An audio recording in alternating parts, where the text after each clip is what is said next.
हाय। 2025 इससे पहले ही खत्म हो, आज हम फिर एक और बार इसी डिबेट पे बात करेंगे डेटा के साथ कि क्या यूएस का टेक सेक्टर ओवरवैल्यूड है। ये डिबेट तब से चालू हुई जब से अप्रैल में एनवीडिया ने अपने लोवेस्ट को हिट करा इस पूरे साल में, एंड सिंस देन एनवीडिया की वैल्यूएशन ऑलमोस्ट डबल हो चुकी है। तो अगर आपको स्क्रीन पे कुछ डेटा दिख रहा होगा, अगर एक रेशियो होती है सी ए पी रेशियो, यानी कि साइक्लिकली एडजस्टेड पी रेशियो, तो ये पी रेशियो जो नॉर्मली होती है उसका एक वेरिएंट है। इस रेशियो के अंदर हम रादर देन लास्ट ईयर की अर्निंग हम पिछले 10 साल की अर्निंग्स यूज करते हैं और उसको इन्फ्लेशन के लिए भी एडजस्ट करते हैं। तो अगर हम इस रेशियो के हिसाब से देखें तो करेंटली यूएस मार्केट की valuation is even above the 2008 crash and way higher than the 1929 का जो फाइनेंशियल क्राइसिस था, and this is just marginally below the dot com bubble. There is another metric called Buffett indicator, जिसकी जो होता है पूरे US की equity market की market cap as a percentage of the total GDP.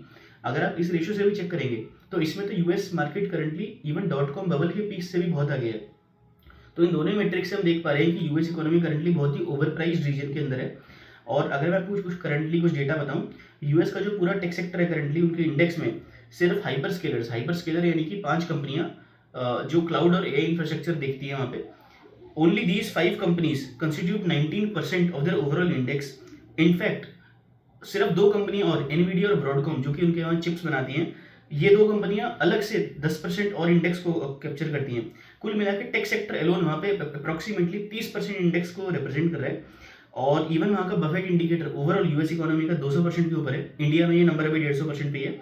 और वहाँ पे टेक सेक्टर सिर्फ यूएस की जीडीपी का 101% है, तो which again is a very concerning number. All in all long term के अंदर तो डेफिनेटली इवन जब रेलवेज का बबल था, तो रेलवेज का बबल जब क्रैश हुआ तो 1/3 एसेट प्राइसेस गिर गए थे, बट डिस्पाइट दैट वो एसेट्स लॉन्ग टर्म यूज में रही और रेलवे स्टॉक से डोमिनेट करा इंडेक्स को। आई थिंक अभी भी एआई की जो बेट है for long run that is a very safe bet, but in the short term definitely इसमें काफी अभी हम रिस्की टेरिटरी में है।